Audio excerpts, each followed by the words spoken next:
it took 17 weeks, but we finally got a primetime game that has some real serious implications here. Detroit and Dallas, man, this one means a lot for playoff seeding, right? Yeah, and if you happen to have a lineup or two into this Week 17 best ball final week, and you're stacking this game, you got to be feeling pretty good about yourself.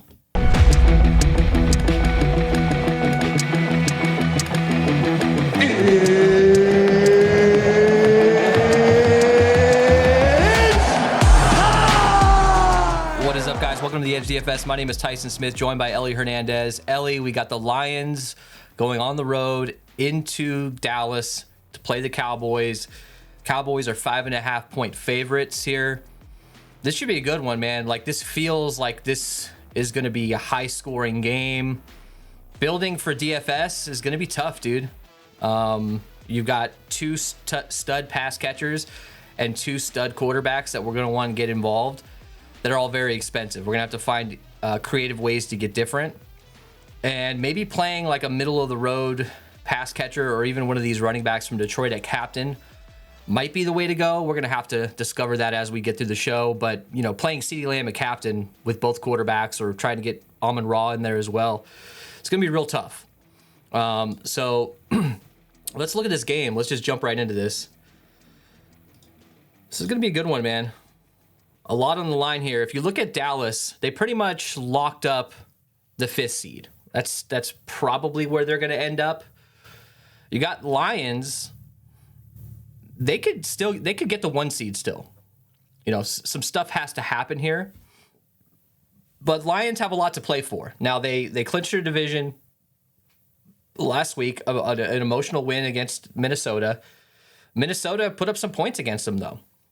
Nick Mullins threw 4 picks. That was a good win overall. But the Lions now, going into Dallas, in your opinion, is there any chance of a letdown? Like they have a lot to play for because they could still get that number 1 seed. You could argue that Dallas doesn't really have much to play for here at all. I mean, they do. Let's be real here. Because if Philadelphia loses one of these their next few games to either the Cardinals or the Giants, it could put them in contention to win the division, and that's a big deal. But most likely they're going to have a road playoff game to start, and this could be their last home game of the season. So, is there any motivation issues to talk about here? I don't think there is. Both teams need to come out and win this game, especially Dallas, who's lost 2 straight games. They lost to Miami. Thoughts on motivation? Thoughts on any other kind of weird little game edges we could find here? So I'm not necessarily concerned about Dallas being motivated to come out, right? Like, I don't think that they're going to want to lose on their home field. And that said, like, I do think that there is still a chance that Dak could end up with the MVP. I know Brock Purdy's performance the other night has a lot of people kind of pulling back on him a little bit. CMC is getting boosted, Lamar's getting boosted, but I do think Dak's in the running here, and if he can finish out with 2 more wins, I do think it's possible he ends up with a shot at the MVP. So, look, man, I think that there's other stuff here, and we know anything about Mike McCarthy. I don't know. Actually, I don't think we know anything about him. He's going to go out and do some weird shit. So that might be the one thing that we can bank on here. Is maybe he's just going to let Dak sling it so that they can try and lock up the MVP for him. It's still a long shot, but I do think that there is a narrative to be had there. So this is a 52 total. Dallas is favored by 5.5 points at home. Thoughts on that spread? It feels like Vegas thinks that Dallas is just the better team here. I mean, is this just a straight up home, like a home road split thing? Like, we know that Dallas is 7-0 at home and they're putting up 40 points a game at home. Is that why this line is around 5.5? Yeah, man. That's probably got a lot to do with it. The other side of it is Dallas has lost 2 in a row. They haven't necessarily looked their best. They had an emotional victory over Philly, and then they lost the next 2. So I think those things kind of play into here. And I know Vegas isn't necessarily one for being for too much recency bias, but I do think that those things are worth considering in the NFL. If there's a game for Dallas to kind of come ready to go, this would be it. If they're going to relax, it's going to be next week for their bye or their last road game. Yeah, for sure. Now, you mentioned they've lost 2 in a row. Dallas has. Dak left that game against the Dolphins with the lead. Dolphins came out, they drove down, and they kicked the last second field goal. So while, if you're Dallas fans, you're disappointed with that loss, but like they could have easily won that game with one play here or one play there.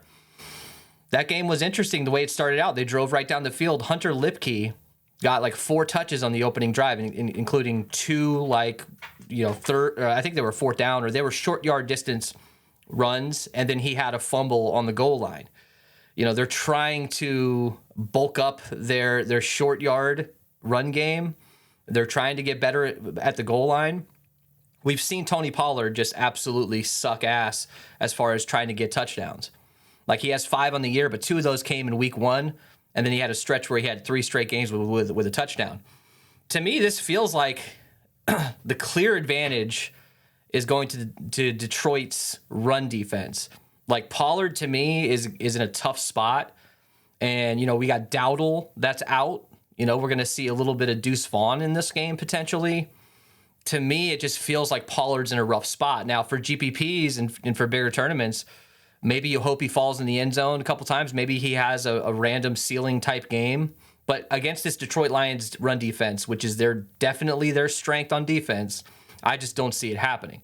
On the other side of things, this Detroit Lions run offense, rhythm and bruise. I mean, these running backs are incredible. They had 3 total touchdowns between them last week. Jahmyr Gibbs with 2, Montgomery with 1. To me, this is the way to attack this Dallas team. Their defense is good overall. Their pass rush is probably their strength. And you could argue for most of the season, Deron Bland, Stephon Gilmore, these guys are coming out and playing well. Their pass coverage has looked good, but lately it seems like their defense isn't as invincible as we kind of thought earlier in the year. So, to me, if you're Dallas, if you're Detroit, you got to come out and run the ball like 30 times on this team, man. It just feels like the right thing to do. And to me, if DFS wise, I'm going to have 1 at minimum, sometimes 2 of these Detroit running backs. And especially trying to get these guys a captain, because we're going to have to pay down a little bit at captain to be comfortable in the flex. What are some matchup things that you're looking at here, man? Like, Goff, if he's got pressure on him, if Micah Parsons can actually come out and, stop getting held or get a holding call on him and actually put some pressure on this Detroit offensive line, I think Goff can struggle. But Detroit's offensive line is the best in the league. So this is going to be a tough matchup for this pass rush. What matchups are you looking to exploit in this game? That's going to be an important one. I think the one that we're probably going to talk about a little bit here too is just the health of the Cowboys offensive line, right? I think that kind of dictates a lot of what we're going to see for Dallas. I think, again, right, their offensive line struggling I think it might boost Dak from a fantasy perspective. I don't like those choice of words, but like, we know he can scramble and sling the ball, but I think it really hurts what we can see out of Tony Pollard, right? He's already just in a tough spot. He's not able to get those balls over the goal line. I mean, we saw him in prime time, I think, a week ago, right? It's some of those corners he's taken to try and get to the end zone are ridiculous. So look, man, like, I do think that those offensive line issues just make it even more difficult for Tony Pollard to be successful. And a guy like Aiden Hutchinson, man, this could be an opportunity for him to dominate. But it's the trenches. This is a game I think we're going to have to worry about the trenches a lot, because there's too many skill players on both at a wide receiver and at defensive back, in Deron Bland, and everybody knows how good the Cowboys defense is, right? I think there's so many skill players that it's going to come down to just whoever can dominate the trenches and give their quarterback enough time to actually make some quality throws. I agree with that. And the trenches, I think you got to give the Lions the edge here. Their run game, their offensive line.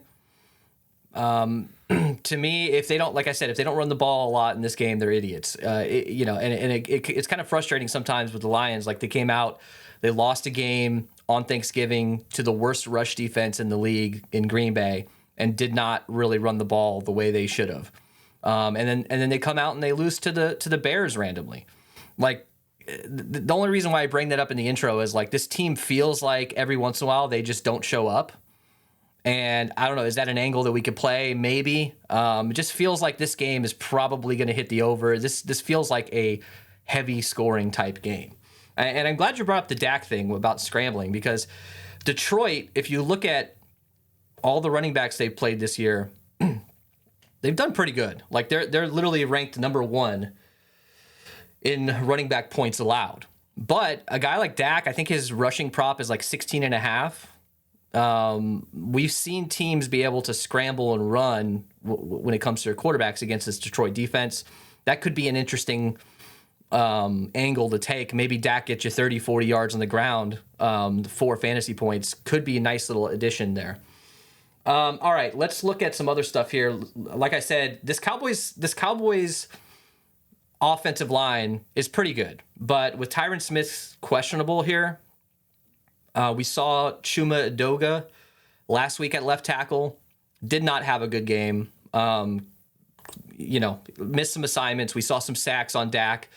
That's not going to be a good situation if Dak is getting a lot of pressure on him. Detroit Lions, I said they were number 1. They're ranked number 2, okay, according to PFF. They've got a really good offensive line. You see Hutchinson, but you look at the other side of the ball here, you got Parsons and Lawrence. Dude, like, I feel like there's an opportunity for Dallas to get an edge in this game by getting some pressure onto Goff and causing him to throw some picks or make some mistakes. We kind of saw him get some pressure put on him last week against that blitz-heavy Minnesota Vikings defense, and at a certain point, that the Vikings were winning in this third quarter. Let's actually anything else to talk about here, like St. Brown versus Jordan Lewis. Lewis played pretty good last week. Kind of even matched up against Tyreek. I know they gave up 99 yards to Tyreek, but I mean, how could you? He's Tyreek. You got Stephon Gilmore, Bland against Jameson Williams and Reynolds. I think the clear advantage when it comes to offensive pass catchers has to go to Dallas with this Detroit defense. This Detroit defense is going to give up yards in the air. They're 28th in quarterback points allowed, 26 in wide receiver points allowed. Their strength, like I said, is the running backs. Let's get into injuries here. Let me cue this up. Yeah, just pain. It was pain everywhere. All right, so like we said, let's start with the Lions side. So Cam Sutton is questionable. Their cornerback. They're already kind of banged up at cornerback here. That's something we need to keep an eye on. But I think the biggest news here that we're waiting on is Tyron Smith, listed questionable. If he comes out and plays, I think it definitely gives a big boost. I mean, he's an important part of this offensive line and this team in general. But we got Rico Dowdle being out. To me, that's huge. I mean, you could either chalk that up to Pollard's going to get a lot more opportunities, or maybe we see Deuce Vaughn getting involved in third down quite a bit here, and possibly some opportunities for some dump offs, maybe 6-7 fantasy points at a Deuce Vaughn could be nice at $1,000. You see here, Cowboys coach Mike McCarthy says Deuce will be up this weekend. We got a plan and look forward to it. So thoughts on these injuries, man? If Edoga ends up starting here, I think there's a clear edge for this pass rusher, even though they've underachieved this year for Detroit. What are your thoughts on these injuries, man? What are you looking forward to? Are you waiting to build your lineups with Tyron Smith news? I mean, I don't know that I am, but I think it changes this game quite a bit. Yeah, I mean, I think I don't know if I'm waiting for Tyron Smith to build. I think the Rico Dowdle thing is enough for us to get what we need from, right. Deuce Vaughn opens up a little bit of value.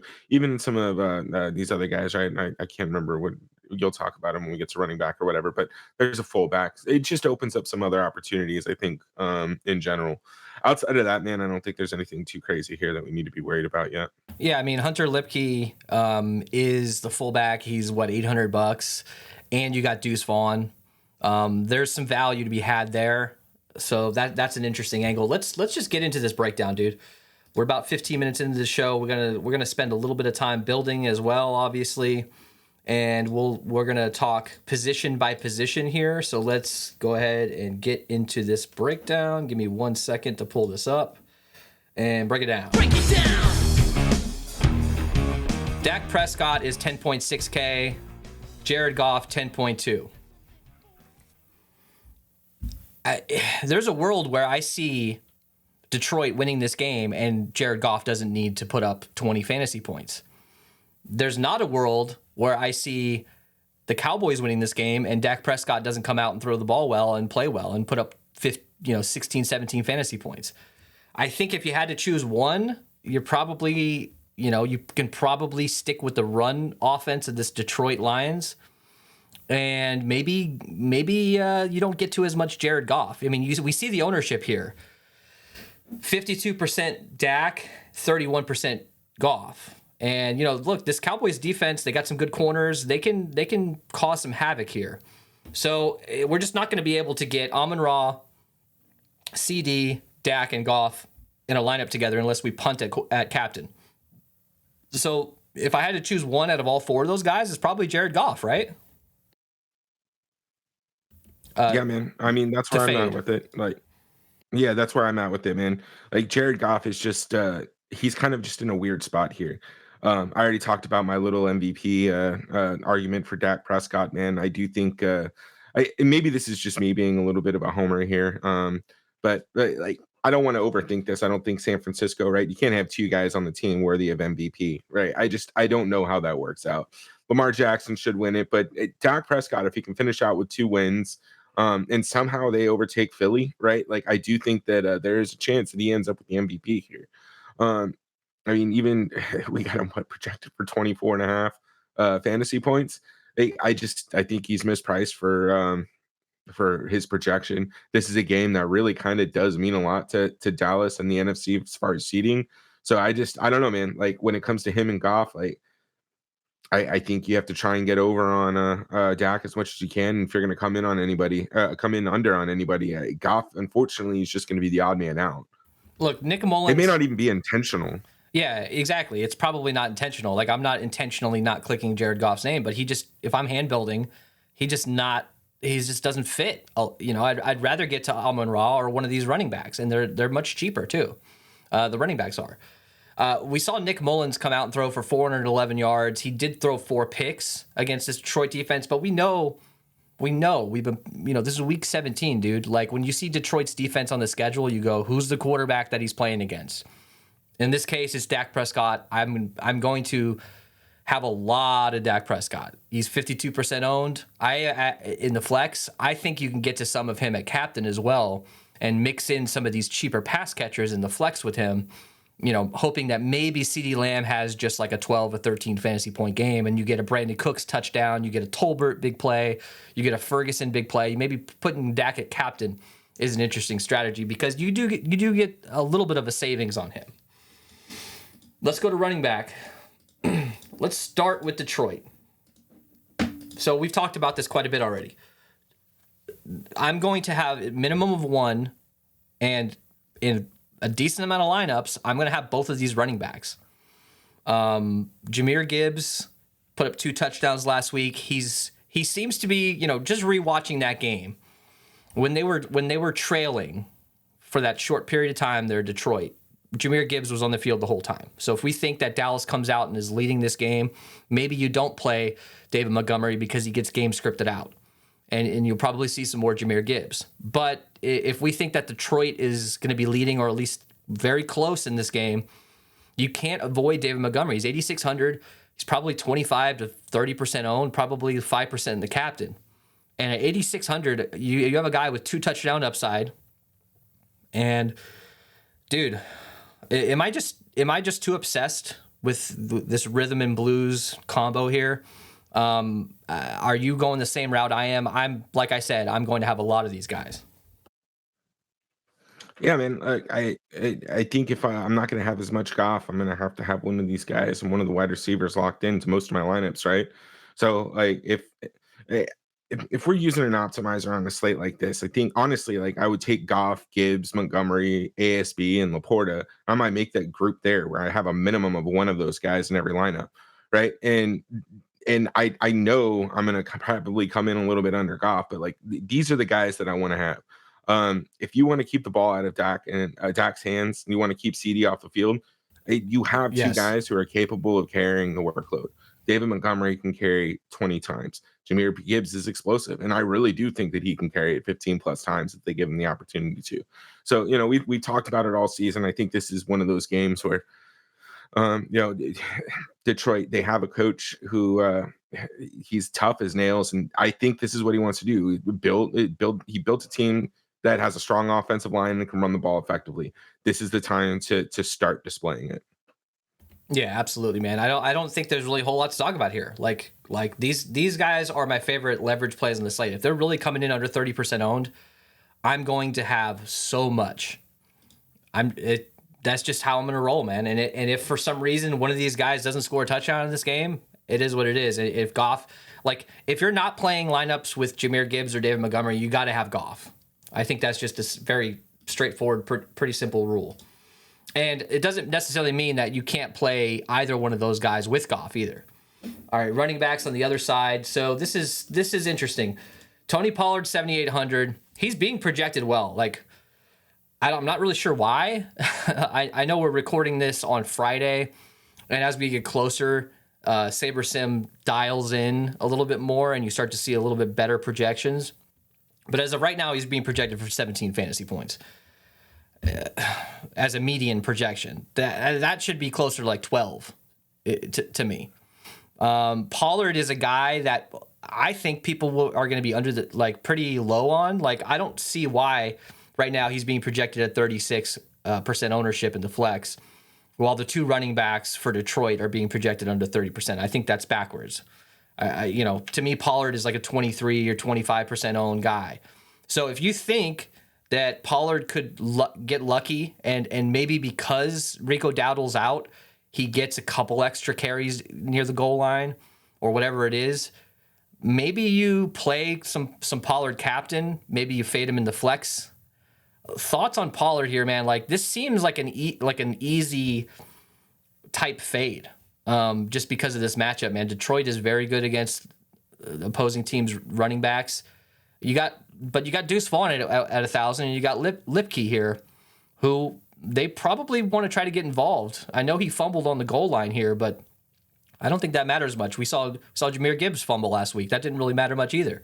And Lipke's $800. So what are we doing with these running backs, man? This, to me, is where I'm going to get a decent amount of value from Dallas, specifically Vaughn. Where are you going? Yeah, man, I'm with you. Now, again, to preface this is all dependent on who's active, who's inactive. Mike McCarthy sounded like he was ready to get Deuce Vaughn involved, given the Rico Dowdle news, but he could be fucking with us. Saturday night, we could find out that Malik Davis is the only person active, right? So if that happens, obviously we're switching our stuff to Malik Davis.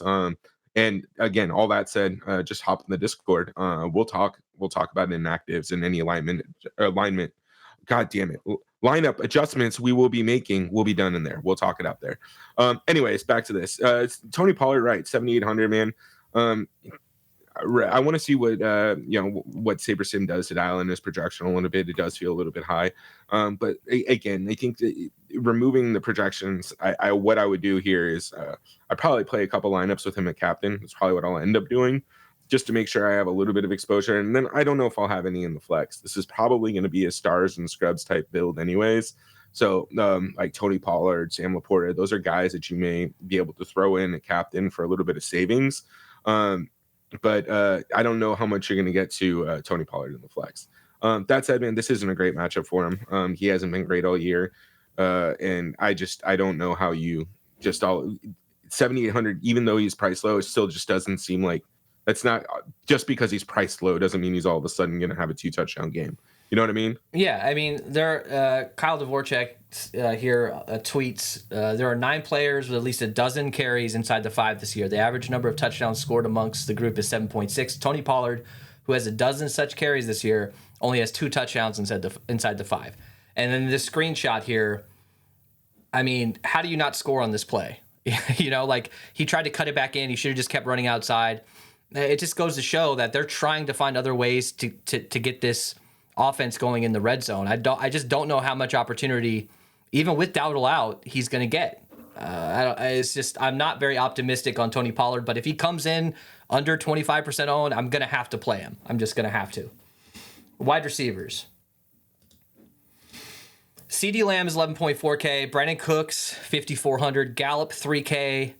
Tolbert, 2,400. Turpin, 2K. Dude, this feels like a smash spot for at least one of these guys, maybe multiples. Brandon Cooks is always one of these guys that, the archetype for Brandon Cooks is he's a big play guy. He's boomer bust. I don't think that's true. I think Brandon Cooks at 5,400 is a nice flex position play. You could probably get to some captain with him, but I feel like a guy like Brandon Cooks, when they get in the red zone, they look towards Brandon Cooks. CeeDee Lamb's going to get doubled. 5,400 for Brandon Cooks is really interesting. Gallup at 3K. I've been off Gallup most of this season. Every once in a while, he'll have a game where he scores a touchdown or gets a long pass. But if you've watched the show before and you watch any of these Cowboys games, I'm going Tolbert over Gallup every time. Tolbert had I think it was a 50-yarder reception last week, and he was underthrown. That would have been an easy touchdown for him. Tolbert, to me, is an interesting flex play at 2,400, especially when I got Dak captains or Dak in the flex, and I'm trying to stack up a couple pass catchers. Turpin is always a guy who's live for a punt or kickoff return touchdown, but I'm not playing him specifically for that, obviously. But he gets involved in the offense, and with Dowdle out, I think Turpin gets some run in the backfield. We saw him line up a couple times in the backfield, or at least motioning for some of these handoffs. I think he gets a couple handoffs in this game with their lack of running back depth. Thoughts on all these guys? Look, CeeDee Lamb's the most, probably going to be the highest owned guy, the most expensive. How do you avoid CeeDee Lamb against this Lions defense? I don't think you can. Yeah, I have no intent to. So look, I'm gonna have as much CD Lamb as I can possibly get. I'm not even gonna spend much time talking about him, right? I think, dude's had an unreal year. He was on my regular fantasy team, man. I just put him in, didn't look at him again for the rest of the season. Dude's gonna get you 15 to 20 points week in, week out. But looking further on down here, man, I do think you got to consider guys like Brandon Cooks. He's priced too nicely. Michael Gallup at 3K. We saw how annoying it was. Last Cowboys slate, was he the optimal captain? It's just crazy when these guys get involved, right? Dak throws for 300 yards. Any one of these guys can get involved. And then I do want to echo something that you're talking about with Tolbert and Turpin, right? What was it? Turpin, you said, could get some run in the backfield. I like it, right? If you have a bad offensive line, especially if Tyron Smith's out, you can get defenders off their just off of their stance, off of what they're supposed to be doing by having quick motion plays, right? Jet sweep, handing it off to the motion wide receiver that's coming across the field. That's going to keep your defensive tackle stuck where he's at, right? Fucks everything up for defensive line. So those are things that I would expect, especially if the offensive line is struggling. Get a little bit more creative with some of these other guys. And we know Mike McCarthy's offensive bag is pretty deep. He's just fucking weirdo and makes dumb decisions sometimes. To me, I feel like I'm gonna try to go out of my way to get at least one of these guys that's not CeeDee Lamb. I will play a lot of CeeDee Lamb, but I'm gonna pair Lamb and Dak, whether it's in the flex or captain, with one of these dudes. I think one of these dudes, if you're looking for a random punt play that's cheap, this is probably the route I would take. Is a Brandon Cooks, a punt play at captain. Gallup, Tolbert, even Turpin is live for a touchdown in this one. And you don't need, at 2K, Turpin, if he gets you 10 fantasy points and you're able to fit in both quarterbacks and CD or Amon-Ra, if you're able to get heavy in the flex, you might not need much more than 10, 11 fantasy points out of him. Let's go to the other side. So, to me, this is also very interesting. A guy like Jameson Williams is 3,400. It's been a slow process getting him up to speed this year. But, dude, I feel like he's reached a point where they're relying on him. He's $3,400. Josh Reynolds is 32. Khalif Raymond, 22. DPJ, 1,400. Dude, obviously everybody in the world is going to want to play Amon-Ra St. Brown, and I am too. But getting a guy like Jameson Williams at 3,400, he's going to get involved. He has big playability. We saw him get running attempts out of the backfield. Dude, I love Jameson Williams. I know you love Jameson Williams. You've been on him for a while now. He's $3,400, dude. He's the number 2 guy on this team at this point. He's my pick to score a touchdown in this game. He's my dirtbag of the day. Thoughts on all these random, Khalif Raymond, Reynolds, Williams? Yeah, man. I like all these guys. Obviously ASB's the guy that you want to target. 141 targets on the season. Him and CD are well above everybody else on their team.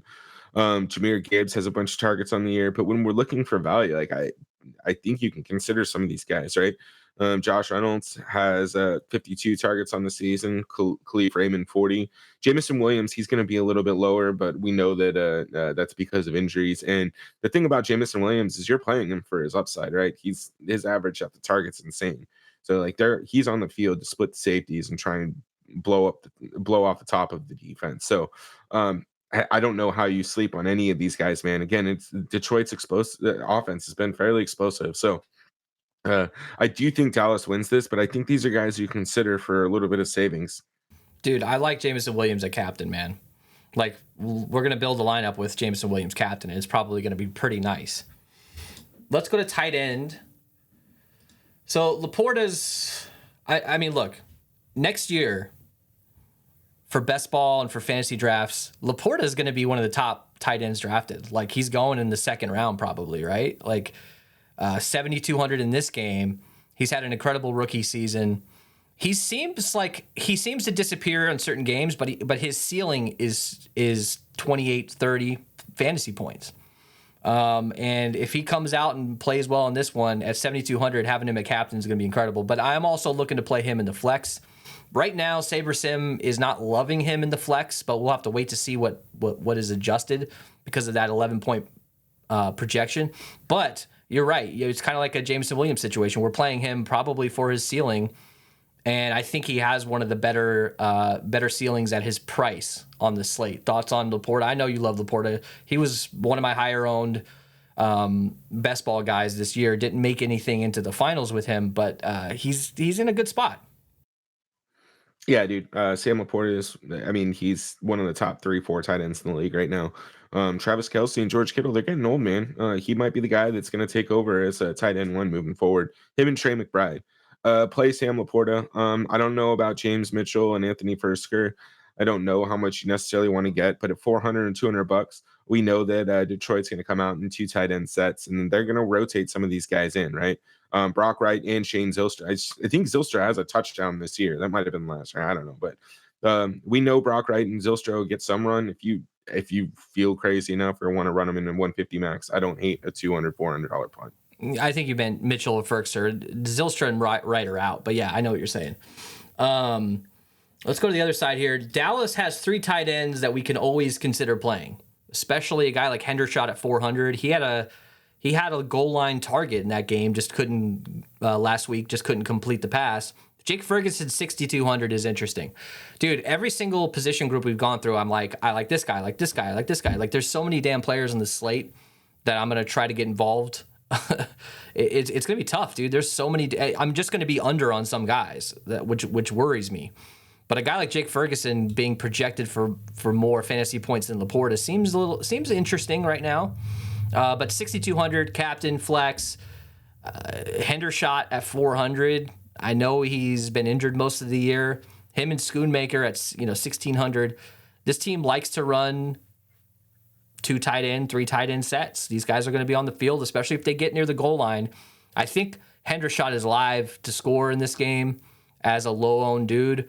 But Ferguson, to me, is like, I'm going to try to prioritize getting him in because if we really want to attack this Dallas pass game, Ferguson at captain might be a nice little play here, man. Thoughts? Yeah, I think it's kind of the same idea with Tony Pollard, man. I don't know how much necessarily I'm going to get to Ferguson in the flex. I think I may rather just get to Laporta at that point, but I do think that he is an interesting captain play. We know he has 2 touchdown upside, and that salary flexibility is going to give you, or that salary is going to give you a lot of flexibility for putting in some studs. And then to your point, we played Schoonmaker and Hendershot, or at least Schoonmaker all season. Hendershot's been in and out of injury, so. Look, I'll never have a problem playing guys under 2K, especially a guy like Hendershot or Schoonmaker. Let's go to defense and kicker.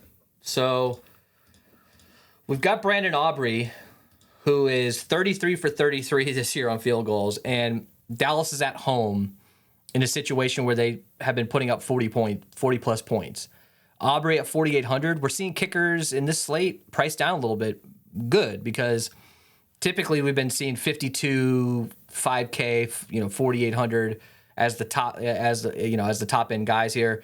Michael Badgley 4,600. Thoughts on these kickers, man? I think you have to probably get him involved. If we think that there's 4 touchdowns for Dallas and maybe a 50-yard field goal for Aubrey, is 10 fantasy points enough for me to play him? I don't know, but he has a pretty decent ceiling. Like, if I saw Brandon Aubrey as in the optimal with 18 fantasy points in this game, I would not be super surprised. Thoughts? Yeah, I think both kickers are in play. I don't know if you need both in your lineup. Probably only need one, just given the offenses that we're working here. But yeah, I think they're finally priced. And it's not much better, but I'm glad they're not in the 5Ks. But this is a reasonable price to get some exposure to them, especially right with our only value right now being Deuce Vaughn.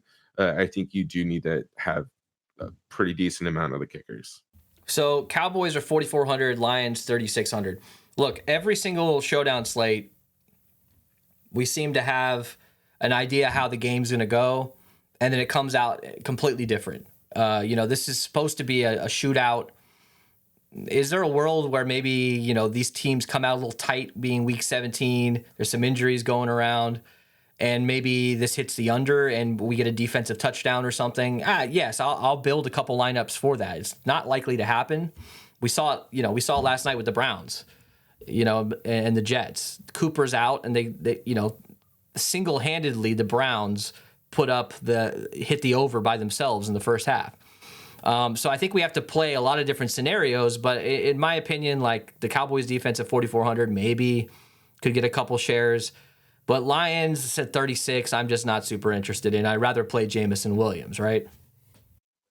Yeah, absolutely. I mean, I'd still probably even rather go down to Khalif Raymond or something like that. There's a bunch of dudes I'd rather play than honestly either of these defenses. I mean, you're looking at 15 to 20% of the field combined playing these. So on a game like this with two offenses as potent as these, I think I'd be more comfortable just letting these guys pay the rake. And if I lose because I didn't play defenses, I think I'm fine. Yeah, I mean, we saw 50+% owned chalk Browns defense hit last game. There's so many players in this slate that we want to play and want to get involved. We're going to have to take a stand somewhere.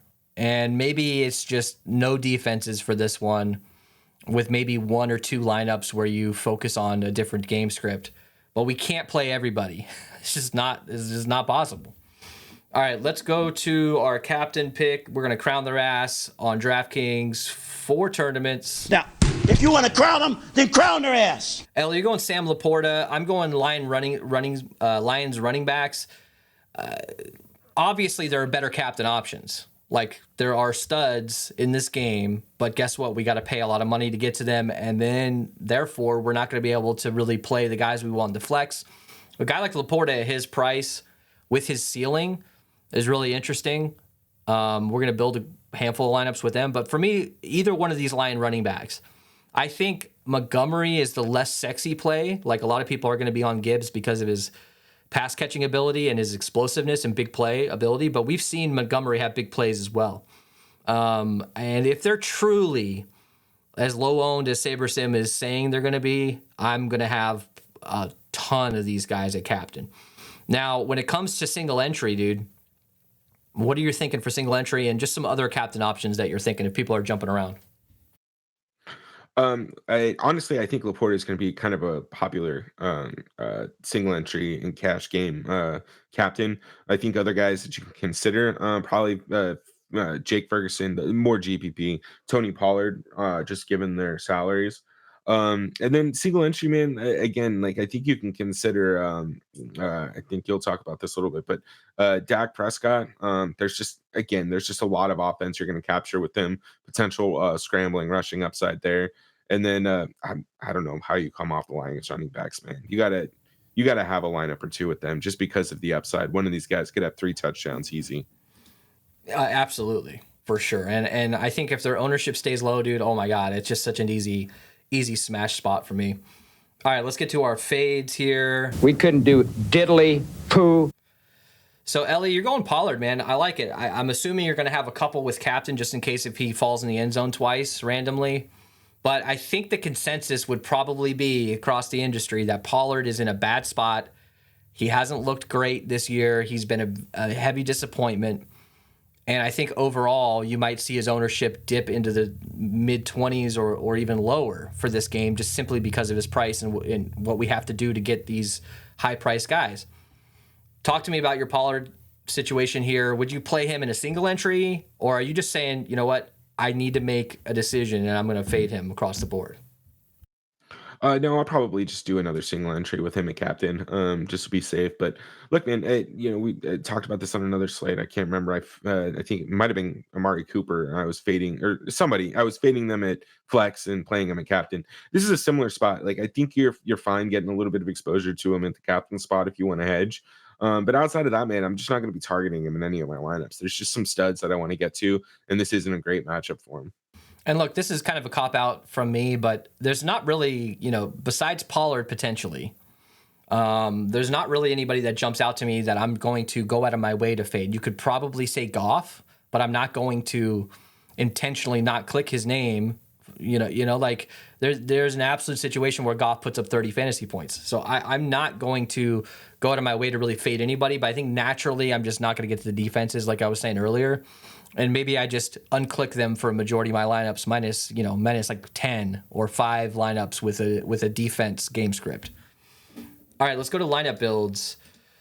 Let's jump into Draftkings. So we appreciate you guys. Throw us a like. Let's get to 100 likes for this video. Thank you guys so much for all the viewership over the last few weeks. Our goal is to get to 2,000 subs before the end of this football season. After NFL's over, though, we're not done, man. We're jumping right into spring ball, and there's a bunch of edges and quite a bit of ways to win money playing spring football, whether it's XFL or USFL, whatever that league is going to be called. We're going to be jumping into that pretty heavy, so make sure you guys are subscribed. We still got a lot of football left, though. We still got a lot of NFL left. All right, let's talk about our single entry here. So for single entry, we're building here for, the $100 single entry with like 1,000 or less entries. We want to get a little bit different, but we also want to have a high floor, and we want to play guys that we're comfortable playing. And also, it has to work as a portfolio. Like, based on what you're doing in your GPPs, you can really change the way you build your single entry. So for this one, maybe we get one in with Pollard here. But I don't think let's not build that here. Let's just try to build our favorite single entry. And to me, I think we start out with Gibbs. You want to start out with Gibbs at captain here? Yeah, let's do it. Let's just see how this goes. All right, so if Gibbs is at captain, he can absolutely receive, get receiving touchdowns. But let's just say, for this sake, let's fade Goff in this lineup.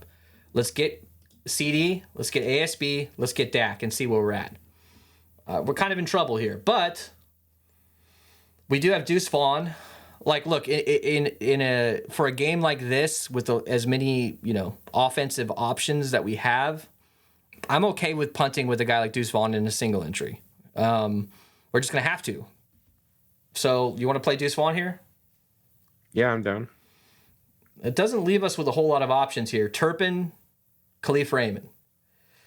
I don't like punting twice, so I don't know if this is the route I'm taking with Gibbs.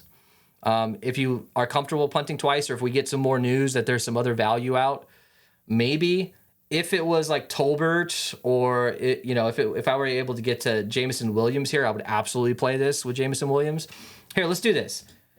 Let's go Montgomery captain. I know that this is probably not going to be a popular single entry, but let's just try it out and see what happens. Let's go Dak. Let's go down to our boy Deuce Vaughn here, and that doesn't quite get us to Jameson Williams. Yeah, interesting. All right, let's build a different one. Let's build a different single entry. How far down are you willing to go here, man? Like, you want to try a Laporta one? Yeah. All right. So, are we getting Goff in this one? No, I think we still go Amon-Ra. All right, let's try it. Dak. So we got Laporta, Lamb, Amon-Ra, St. Brown, Dak. I think that's a pretty solid core to start out with. Now, do you want to go down? Do you want to go down to Deuce Vaughn right off the bat? And if there's other value you like, feel free to plug them in. But for now, as a placeholder, he's $1,000. Let's put Deuce Vaughn in. Now, leaves was 5,200, so this is a kicker situation. So you want to go? I mean, you could play anyone. I'd probably rather play Aubrey here. That leaves about 400 on the table. Laporta, Lamb, ASB, Prescott, Vaughn, Aubrey. It's a pretty solid single entry there. This is probably the route I'm taking here with one of these cheaper captains. Try to jam in all these studs. Any thoughts on this one? Yeah, man. I mean, honestly, just initially looking at this would probably be one of the chalkier Sam Laporta builds you're going to get. This might be one of the just chalkier single entry builds that you're going to get coming into the slate, unless we get more news, right? It was just too easy to build with Sam. Yeah. Let's pull out Deuce Vaughn here. Let's go down to Hunter Lipke. See if that does anything. 5,400. Brandon Cooks, potentially. Not bad. Let's try to build one with Goff, though, with Laporta. So let's put Laporta back in. Let's put Goff, Dak. Maybe we fade not CD, but Amon-Ra here. If we're expecting Laporta to get, 100 yards or 80 yards and a touchdown, or maybe even 2 touchdowns, let's fade Amon-Ra in this one and get Goff. Do we go right back to the well with Deuce Vaughn and see what happens? 6K. We're right back in the same situation here. So maybe maybe if you want to run a $15 single entry and another $15 single entry or whatever, and maybe get two options, one with Goff, one without, that could be a decent option. You want to build with Dak a captain here for single entry? Yeah, let's try it. All right, let's see what happens. So let's get Dak, let's get CD, let's fade Goff, and let's go Gibbs or Montgomery. Now, I know that I know that I'll probably I said I'm going to have Gibbs or Montgomery in every single lineup. Well, I don't know if that's going to apply to my single entry because I'm going to go heavy in GPP. I don't know where I'm going to land on that yet. So if you're watching this and you go, hey, you didn't build with them in the flex, I realize that. So where are we going here, man? Is this let's get to Gibbs or Montgomery in one of these? You want to go Gibbs to start? Yeah, let's start with Gibbs. ASB as well, or do you want to go down and grab Laporta? I mean, you can try ASB, but I mean that means you're pretty much going double punt. Yeah, you're absolutely going double punt again. So let's get Laporta here.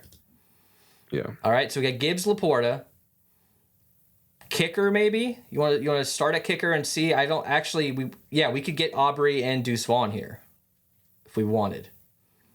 Yeah. So, I'm not super comfortable playing Deuce Vaughn in all my single entries. I'm not going to. But as a placeholder for value right now, maybe that's how we're rolling at the moment. But if you're listening to this on podcast, we got Dak, CD, Gibbs, Laporta, Aubrey, Vaughn. It's tough, dude. We have to make tough decisions. It's not easy. Instead of Gibbs, let's see what we can do if we go down to Montgomery here. 2,100 with Aubrey. So you can go Turpin. I like that. That's decent. Dak, CD, Montgomery, Laporta, Aubrey, Turpin. So we're getting a little different, but we're still having a pretty chalky type build.